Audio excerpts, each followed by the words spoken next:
증거 하나님을 믿게 하다 우리 아브라함 시리즈 9번째 시간인데요.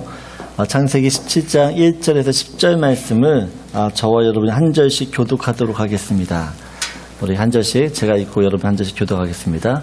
아브라함이 99세 때에 여호와께서 아브라함에게 나타나서 그에게 이르시되 나는 전능한 하나님이라 너는 내 앞에서 행하여 완전하라.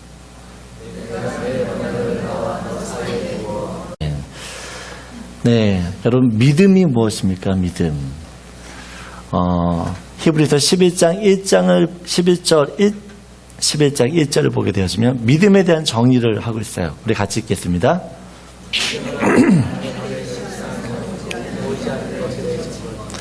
믿음을 이야기할 때 믿음은 바라는 것들의 실상이요 보이지 않는 것들의 증거라고 이야기합니다. 저희 막내딸이 가끔 저에게 다가와 말을 합니다. 아빠, 생일날 뭐 갖고 싶어요? 저에게 F시계. 그랬더니 저희 딸이 그래요 아빠 내가 사줄게요. 그럼 제가 나도 그랬으면 좋겠다.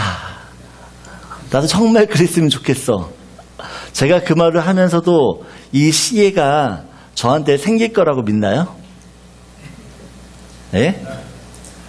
바라기는 하지만 이 시계가 저한테 생길 거라고 저는 생각하지 않습니다. 저희 아이들이 가끔 저희한테 찾아와서 생일 선물 리스트를 이렇게 보여줘요. 그래서 아빠 이번에는 어떤 선물 사주세요. 근데 대부분 레고 시리즈에 대한 이 레고 시리즈예요. 그래서 그럼 이번엔 이거 사자. 그럼 아이들이 감사합니다 말하고 난 다음에 자기들끼리 모여서요. 이 레고를 어떻게 놓을 것인지 이야기해요. 이미 레고를 자기가 받았어요. 여러분 저는 아이들에게 레고를 사주지 않았어요. 근데 아이들은 어떻게 해요? 제가 레고를 사줄 것을 믿고 이미 그것을 어떻게 해요? 가졌어요. 여러분 믿음은 바라는 것의 실상이라고 이야기했어요. 여러분 가끔 저희 딸이 무엇을 사준다고 했을 때 바라기는 하지만 제가 왜 그것이 믿음으로 가지 않죠? 왜 받지 못하죠? 우리 딸에게 이 무엇을 사줄 만한 능력이 없다는 것을 제가 알기 때문에 그래요. 우리 딸이 아무리 아빠 뭐 해줄게 아무리 이야기를 해도 저는 그래 그랬으면 좋겠어 그렇게 말할 뿐이지 그런 일이 일어날 거라고 전혀 생각하지 않는 이유는 우리 딸에게 그 말할 능력이 없기 때문에 그래요. 반면에 우리 아이들은 무엇을 사준다고 이야기했을 때 그의 저의 말을 또 저희 아내의 말을 철석같이 믿습니다. 왜요? 그것을 사줄 만한 능력이 있다는 것을 우리 아이들은 알아요. 뿐만 아니라 계속해서 어떻게 해요? 약속할 때마다 그 약속을 지켰기 때문에 엄마 아빠가 무엇을 사준다고 이야기했을 때 이 아이들은 가지진 않았지만 이미 그것을 가진 거나 마찬가지라는 것이에요. 그럼 믿음은 바랄 때 이루어지는 줄 믿습니다. 내가 믿기만 하면 지금 내가 눈에 보이진 않지만 내 손에 주어지진 않았지만 어떻게 해요? 이것이 나에게 이루어진다는 것이에요. 하나님께서 아브라함을 갈대아 우르에서 불렀습니다. 그리고 그를 가나안 땅으로 인도했어요. 하나님께서 아브라함이 이 가나안 땅에 거주하면서 하나님 당신이 누구신지를 똑똑히 보여주십니다. 애굽 바로왕이 사라와 강제 결혼을 할 때에도 천하의 바로왕이었어요.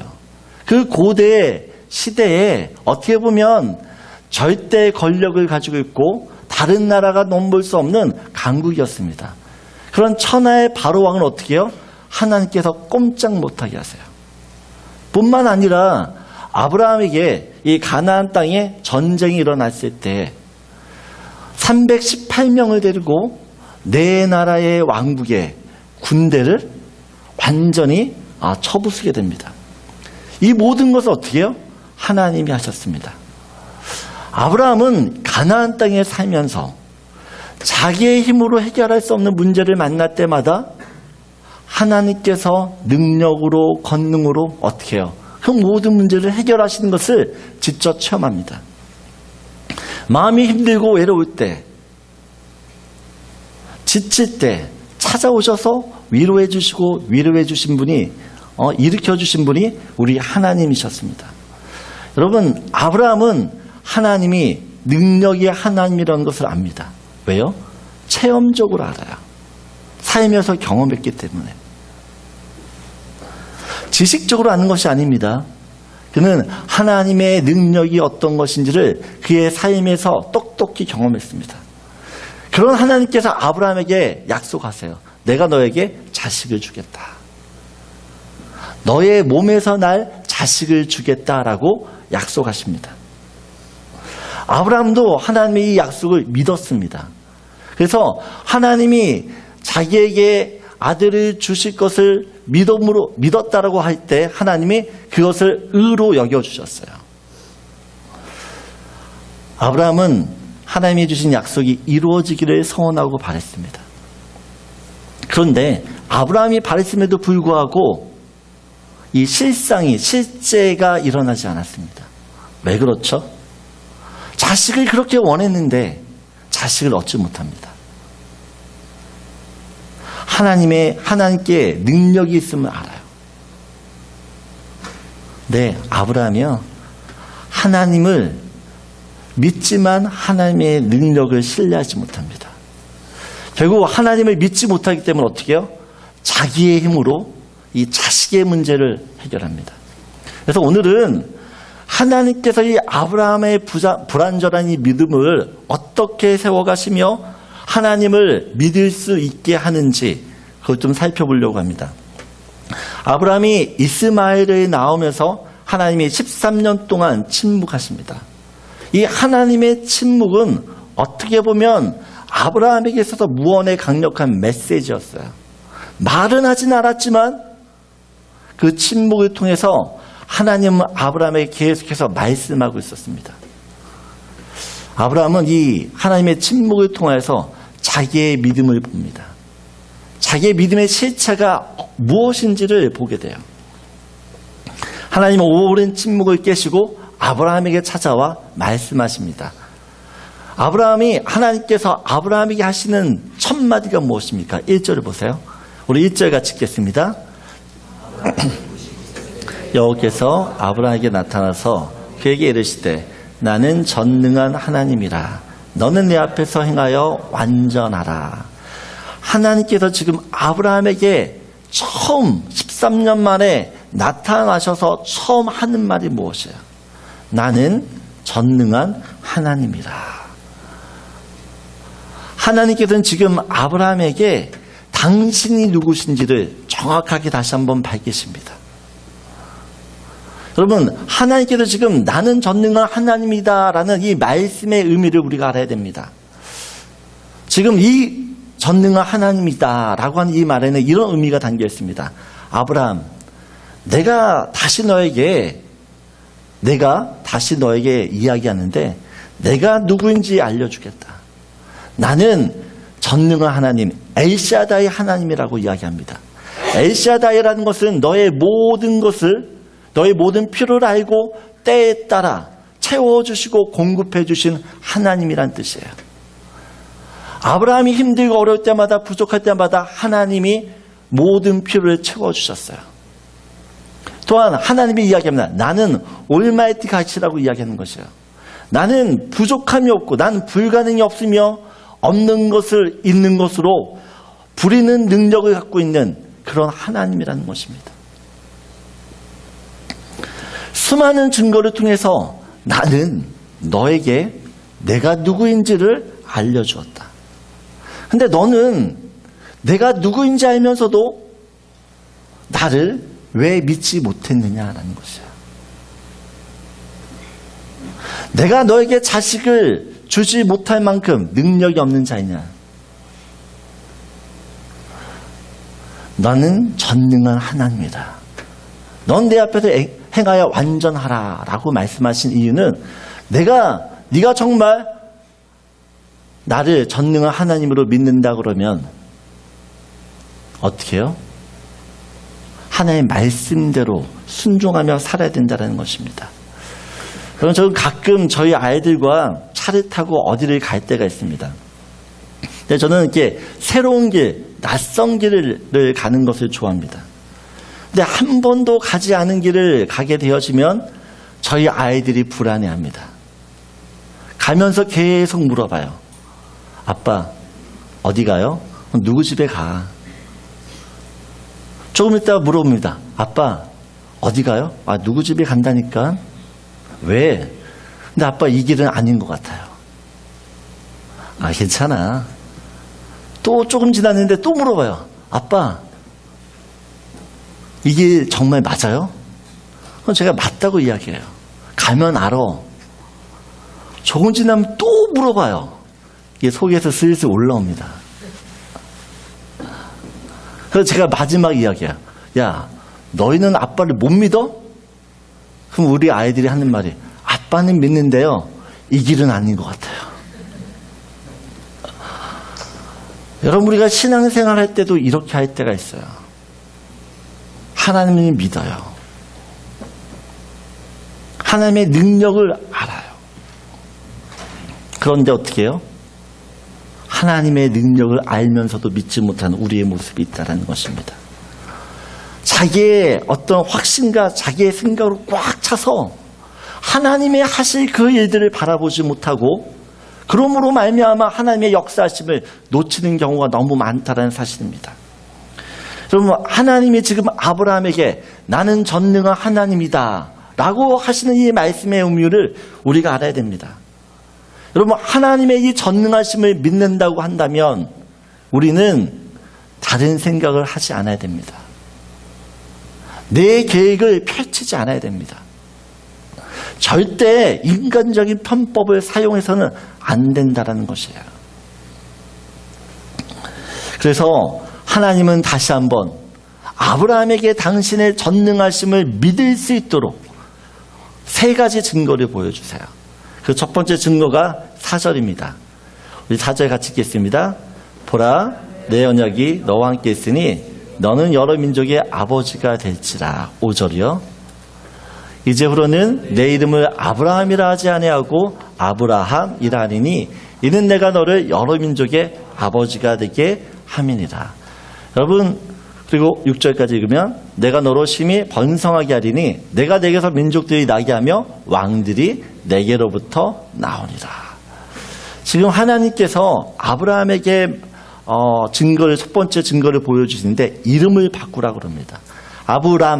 아브람이라는 뜻은 존귀한 아버지라는 뜻이야. 존귀한 아버지. 이 이름의 뜻이 나쁘지 않습니다. 그런데 하나님은 아브라함, 열국의 아버지, 여러 민족의 아버지라고 이름을 바꿉니다. 15절, 16절을 보게 되어지면 아브라함의 아내였던 사레의 이름도 어떻게 해요? 사라라고 이름을 바꿉니다. 사레라는 뜻은 나의 공주라는 뜻이에요. 이름이 예쁘죠? 나의 공주. 근데 이 나의 공주에서 하나님께서 어떻게 이름을 바꿔요? 16절을 보게 되어지면 내가 그에게 복을 주어 그가 내게 아들을 낳아주게 하며 내가 그에게 복을 주어 그를 여러 민족의 어머니가 되게 하리니 민족의 여러 왕이 그에게서 나니라. 지금 사라라는 이름을 통해서 어떻게 해요? 여러 민족의 어머니라는 이름을 주십니다. 여러분, 지금 아브라함의 나이가 99세예요. 사라의 나이가 89세입니다. 굳이 100세가 되고 90세가 되었던 이름을 하나님이 왜 바꿔야 되는 것이에요? 아브라함 입장에서 보면 굳이 이름을 바꿀 이유가 없습니다. 이름을 바꾸면 창피해요. 왜냐하면 사람들이 아브라함을 부를 때마다 묻습니다. 당신은 열국의 아버지라고 하는데 자식이 몇 명입니까? 그럼 아브라함이 무엇이라고 이야기해요? 저요? 아들이 하나인데요. 자기가 이 이름을 듣고 이런 대답을 할 때마다 얼굴이 화끈화끈거립니다. 그런데 사라는 더더욱 난감해요. 왜요? 사라라는 이름은 당신은 열국의 어머니, 여러 민족의 어머니라고 이야기하는데 사라에게 자식이 있나요? 사라는 무자식입니다. 자식이 없음에도 불구하고 그의 이름이 어떻게 해요? 열국의 어머니래요. 이 이름을 들을 때마다 사라는 참 답답한 거죠. 마음이 복잡합니다. 여러분, 그럼에도 불구하고 하나님께서 왜 이 아브라함의 이름과 사라의 이름을 바꾸게 하셨는가? 여러분, 믿음은 들음에서 납니다. 믿음은 들음에서 나요. 아브라함과 사라는 자신의 이름을 들을 때마다, 자신들의 이름이 불려질 때마다 하나님의 약속을 기억합니다. 여러 민족의 어미, 여러 민족의 아비, 나는 이 음성을 들을 때마다 마저 나는 이런 사람이지 라는 정체성을 갖게 됩니다. 여러분, 아브라함은 존귀한 아버지, 그냥 한 가정에 행복한 가장으로 살 수도 있었어요. 만족하며 살기를 원했습니다. 그런데 하나님의 계획은 다릅니다. 아브라함은 한 가정에 행복한 그 가정의 가장으로 머물기를 원하지만 하나님은 어떻게 해요? 열국의 아버지, 믿음의 조상, 이렇게 되기를 원하셨다는 사실입니다. 그래서 하나님께서는 지금 이 아브라함의 이름과 사라의 이름을 바꾸면서 그들이 어떻게 보면 믿음을 가질 수 있는 환경을 마련해 주고 있다는 것이에요.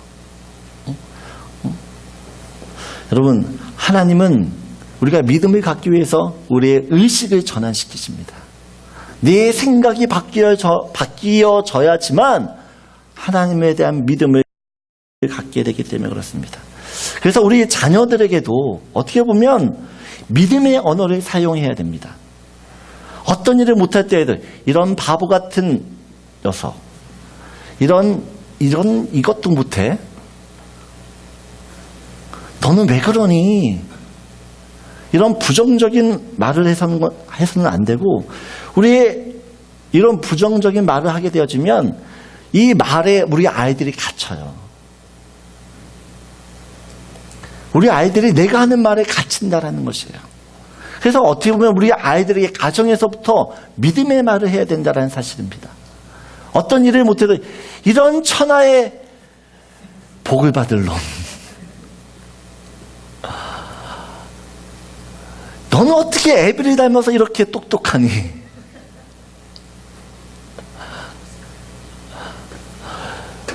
그래, 너는 무조건 잘 될 거야. 이렇게 말을 하게 되어지면 우리 자녀들이 어떻게 해요? 그들의 정체성을 내 말에 의해서 어떻게 해요? 바뀌어지는 것이요. 내 자아의식과 정체성이 어떻게 해요? 나는 그런 사람이다라고 생각하며 살게 된다는 사실이에요. 부부관계도 똑같다는 것이에요. 내가 내 아내를 함부로 대하면 결국엔 어떻게 해요? 그렇게 되는 거예요. 하나님께서 이름을 바꾸게 하시는 이유는 아브라함과 사라에게 하나님이 가지고 있는 그 계획을 가지고 그들 인생을 바라보라고 말씀하고 있는 것입니다. 두 번째, 아브라함이 믿음을 갖기 위해서 주시는 증거가 9절입니다. 우리 9절, 10절, 11절이나 같이 읽겠습니다. 하나님이 또 아브라함에게 이르시되 그런즉 너는 내 언약을 지키고 내 후손도 대대로 지키라. 너희 중 남자는 다 할례를 받으라. 이것이 나와 너희와 너희 후손 사이에 지킬 내 언약이니라. 너희는 포피를 베어라. 이것이 나와 너희 사이의 언약의 표징이니라. 여러분, 지금 아브라함에게 하나님께서 할례를 행하라고 이야기합니다. 할례를 행할 때 세 가지 의미가 있어요. 할례가 상징하는 것은 구별함이고 또한 거룩함이고 기억함입니다. 무엇을 위해 구별하는가? 하나님께서는 이 아브라함과 할례는 하나님께서 아브라함과 그의 자손이 세상과 구별된 것을 이야기해요. 너희는 이제는 할례를 통해서 하나님의 자녀가 되었다. 하나님의 자손이 되었다라는 상징입니다. 세상과 구별하기 위해서 할례를 행하라고 이야기합니다. 그래서 신약에서는 이 베드로가 이렇게 2장 9절에 이렇게 이야기합니다. 그러나 너희는 택하신 족속이요 왕 같은 제사장들이요 거룩한 나라요 그의 소유가 된 백성이니 이는 너희를 어두운 데서 불러내어 그의 기이한 빛에 들어가게 하시니에 아름다운 덕을 선포하게 하려 하십니다. 여러분, 예수를 믿게 되어지면 예수를 믿는 사람이 어떤 존재로 변해요? 하나님의 택하신 족속이고 왕 같은 제사장이며 거룩한 나라라는 것이에요. 세상과 너희는 구별된 사람이라는 것이에요. 너희는 내 자녀라는 것을 이야기합니다. 그래서 이 할례라는 것은 이제 나는 하나님의 백성이 되었다라는 그런 증거가 됩니다. 두 번째, 이 할례라고 이야기할 때 거룩함을 이야기해요. 거룩함. 할례는 잘라낸다, 그 다음에 끊어버린다라는 뜻이에요. 여러분, 하나님께서 아브라함에게 할례를 행하게 하시는 것은 네가 지금까지 인간적인 생각으로 살았던 모든 것들을 끊어버리라고 이야기하는 것이에요. 내 앞에서 거룩하지 못한 그 모든 죄들을, 인간적인 옛 자들을 끊어버리라고 이야기해요. 그래서 할례는 신약에는 세례라는 의미를 갖게 됩니다. 세례라는 의미로 이어지는데 로마서 6장 6절에 사도 바울이 이렇게 이야기해요. 같이 읽겠습니다. 우리가 알거니와 우리의 옛사람이 예수와 함께 십자가에 못 박힌 것은 제 몸이 죽어 다시는 우리가 죄에게 종노릇 하지 아니하려 함이니. 지금 무슨 말을 하는 것이야? 성도가 거룩해지기 위해서는 날마다 어떻게 해요? 내 옛사람이 예수와 함께 십자가에 죽어야 되는 것이야. 날마다 자기를 부인하고 십자가에서 자신을 못 박아야지만 어떻게 해요? 거룩하게 살 수 있다라 이야기합니다. 그래서 할례를 행한다라는 것은 이제 네가 거룩한 사람이다. 거룩하게 살아야 된다는 의미예요. 마지막으로 할례는 기억한다라는 것이야. 기억한다. 여러분, 아브라함이 하나님과의 언약을 잊지 않도록 어떻게 해요? 자기의 몸에 흔적을 새겨요. 자기의 몸에. 하나님께서 약속을 주셨습니다. 하늘의 별을 보라. 그래서 아브라함은 밖에 나가 하늘을 볼 때마다, 별을 볼 때마다 하나님의 약속을 생각합니다. 근데 그가 밖에 나가지 않고 자기 혼자 있을 때에도 자기의 몸에 있는 그 할례를 통해서 누구를 봐요? 하나님의 약속을 기억한다는 것입니다. 그래서 할례는 나는 세상 사람과 다르다. 나는 이제 나의 옛사람은 죽었고 나는 새 사람이다. 세상 사람처럼 사는 것이 아니라 하나님의 사람이 되어 하나님께서 원하는 방식대로 산다라는 것이에요. 그리고 나는 하나님과 언약을 맺었기 때문에 나는 그 언약대로 사는 사람이다라는 것을 날마다 기억하는 것이 이 할례라는 것이에요. 여러분, 하나님께서 아브라함에게 이름을 바꾸게 하시고 할례를 행하게 하셨음에도 불구하고 이 아브라함의 태도, 아브라함이 어떤 태도를 갖느냐 17절 보게 되어지면 우리 같이 읽겠습니다. 아브라함이 엎드려 웃으며 마음속으로 이르되 100세 된 사람이 어찌 자식을 낳을까? 사라는 90세니 어찌 출산하려 하고 아브라함이 이에 하나님께 아뢰되 이스마엘이나 하나님 앞에 살기를 원하나이다. 네, 18절까지만. 여러분, 지금 뭐라고 이야기해요? 하나님께서 이 아브라함이 뭐라고 얘기해요? 하나님을 믿어요? 믿지 않아요? 하나님께서 증거를 주셨음에도 불구하고 여전히 아브라함이 하나님을 믿지 못합니다. 오히려 어떻게 해요? 나에게 있는 이 이스마엘이나 잘 대해주세요. 이스마엘에 대한 미련을 아직도 버리지 못합니다. 이스마엘은 육신의 아들이에요. 약속의 아들이 아닙니다. 그래서 하나님께서 19절에 무엇이라고 이야기해요? 하나님이 이르시되 아니라라고 이야기합니다. 이스마엘은 아니다라는 것이에요. 여러분, 우리 인생 가운데 나의 힘으로 얻은 자식 이스마엘은 하나님 보시기에 아닌 거예요. 그 이스마엘을 통해서 하나님은 아무것도 하시지 않아요. 오직 약속의 아들 이삭을 통해서만 주님의 일을 행하신다라는 것이에요. 아브라함이 아직도 하나님을 믿지 못하자 어떻게 세 번째 증거를 주세요. 그 세 번째 증거가 무엇입니까? 같이 읽겠습니다. 하나님이 이르시되 아니라 내 아내 사라가 내게 아들을 낳으리니 너는 그 이름을 이삭이라 하라. 내가 그와 내 언약을 세우리니 그의 후손에게 영원한 언약이 되리라. 지금 하나님께서 아브라함에게 지금 태어날 자녀의 이름을 지어주세요. 여러분, 지금 하나님께서 아들을 주시지 않으면 하나님은 거짓말 하시는 분이 됩니다. 지금 아브라함에게 이삭이라는 아들을 너에게 주겠다라고 한다는 것은 하나님이 자신의 이름과 명예를 걸고 아브라함에게 약속하고 있는 것이에요. 반드시 이루어진다라는 확실한 증거입니다. 여러분, 지금 하나님께서 아브라함에게 이렇게 수많은 증거를 보여주시는 이유가 있어요. 아브라함도 그렇고 사라도 그렇고 이제 더 이상 자신의 능력으로는 아이를 낳을 수가 없습니다. 자식을 바랄 수가 없습니다. 그들의 몸은 이미 죽었고 생명을 잉태할 수 없어요. 생명이 보이지 않아요. 살아있지만 사실 죽은 거나 다름없습니다. 세상적인 모든 소망이 끊어졌습니다. 어떻게 해볼 수 있는 방법이 없어요.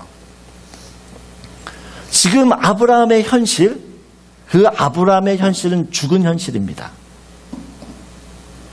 절망의 상황입니다. 믿음을 가질 수가 없습니다. 그런데 하나님께서 이 세 가지 증거를 보여주시면서 아브라함에게 죽어있는 현실 가운데서도 믿음을 가질 수 있도록 증거를 보여주셨다는 것이에요. 이 세 가지 증거는 어떻게 보면 아브라함이 하나님을 온전히 바라볼 수 있는 장치예요, 장치. 믿음의 장치라는 것입니다. 이제 아브라함이 해야 되는 한 가지 일이 있어요. 한 가지 일. 그것은 선택입니다. 하나님의 증거를 붙들 것이냐, 그렇지 않으면 현실을 바라볼 것이냐,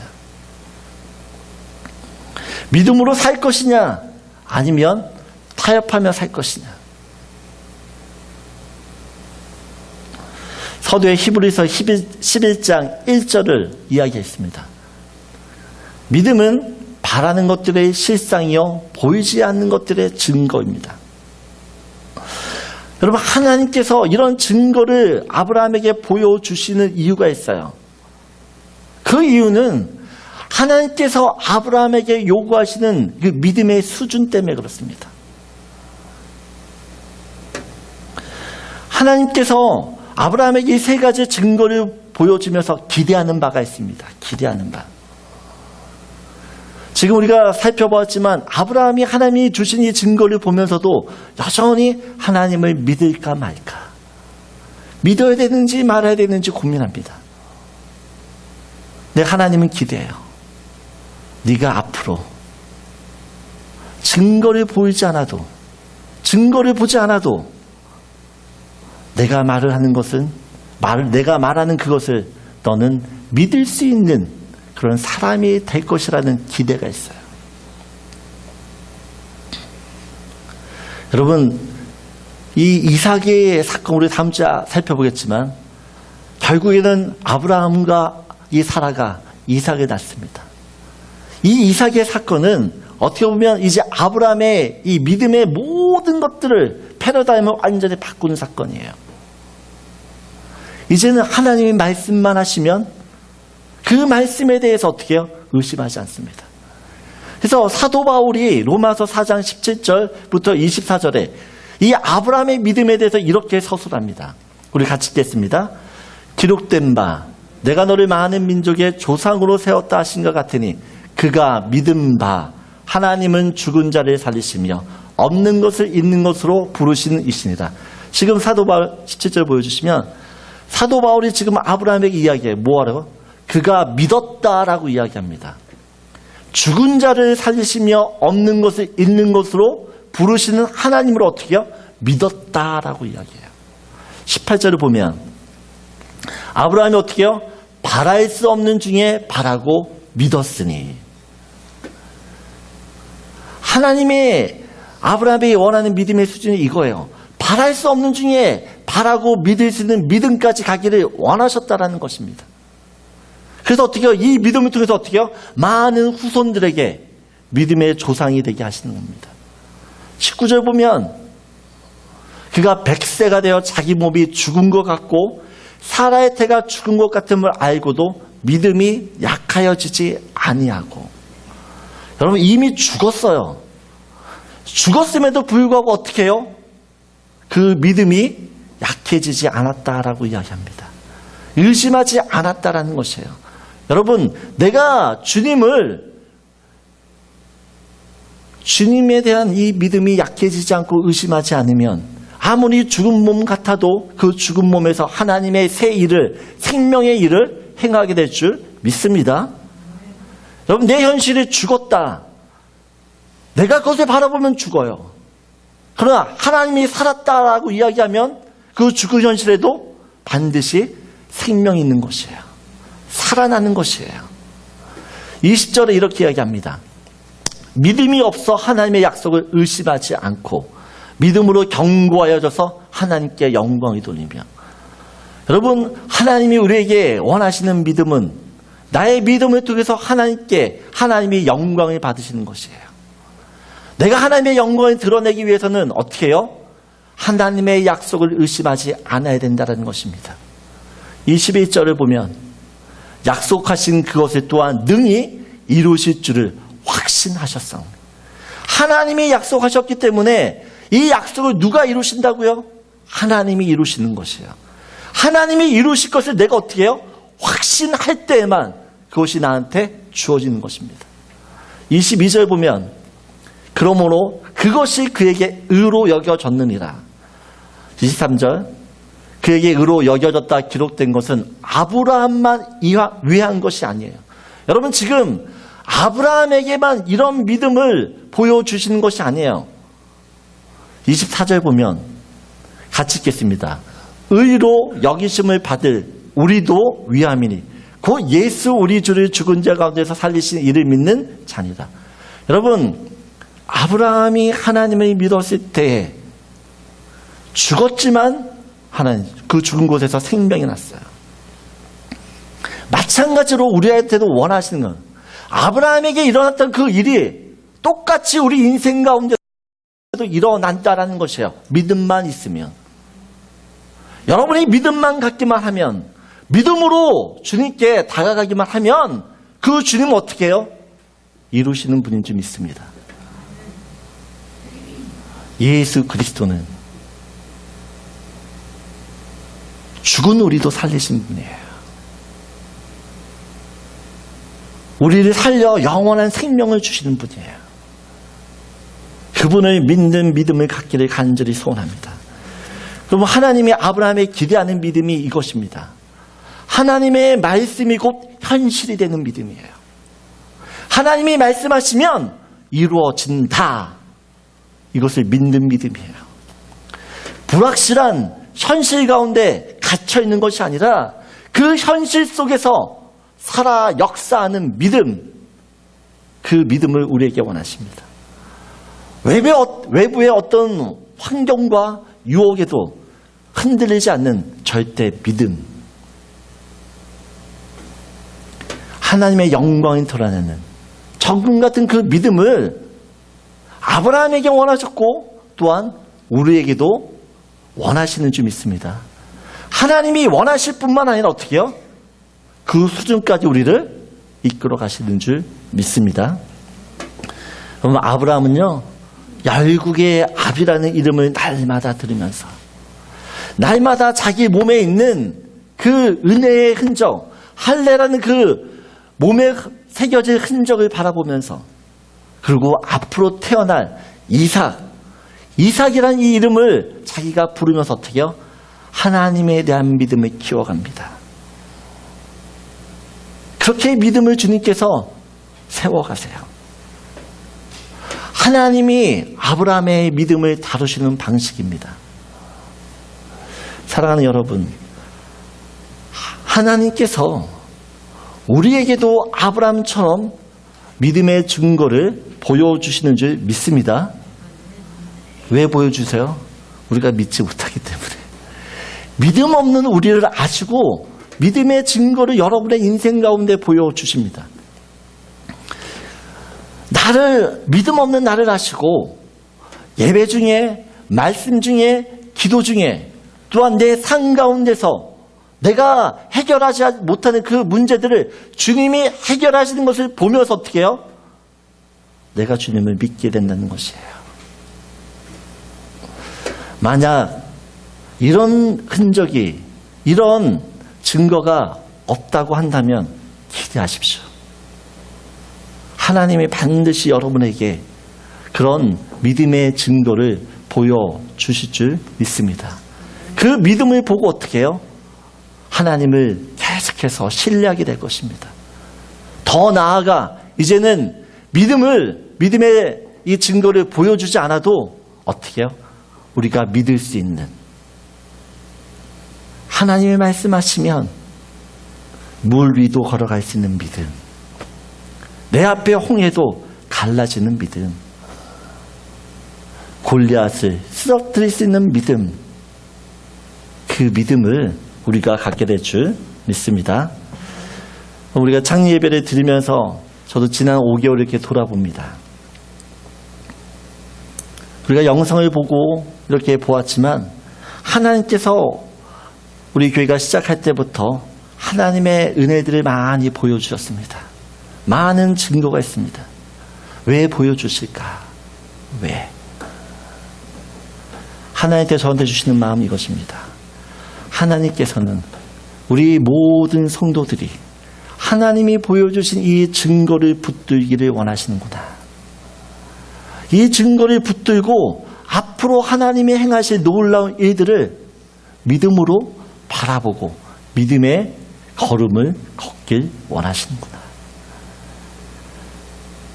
사랑하는 여러분, 우리 인생 가운데 하나님이 일하십니다. 우리를 위해 일하시고 우리의 자녀들을 위해 일하시고 우리의 모든 비즈니스의 주님이 일하십니다. 뿐만 아니라 우리 교회도 일하십니다. 이제는 우리가 선택하는 일만 남았습니다. 여러분, 믿음을 선택하십시오. 내가 믿음을 선택할 때 주님이 그 선택을 보시고 나를 인도하여 주실 줄 믿습니다. 하나님이 기뻐하시는 그 믿음에 이를 수 있는 저와 여러분들에게 간절히 소원합니다. 이 한 주간 나는 전능한 하나님이다. 너는 내 앞에서 완전히 행하라. 이 말씀을 붙들고 하나님을 온전히 믿고 신뢰하는 저와 여러분 되기를 소원합니다.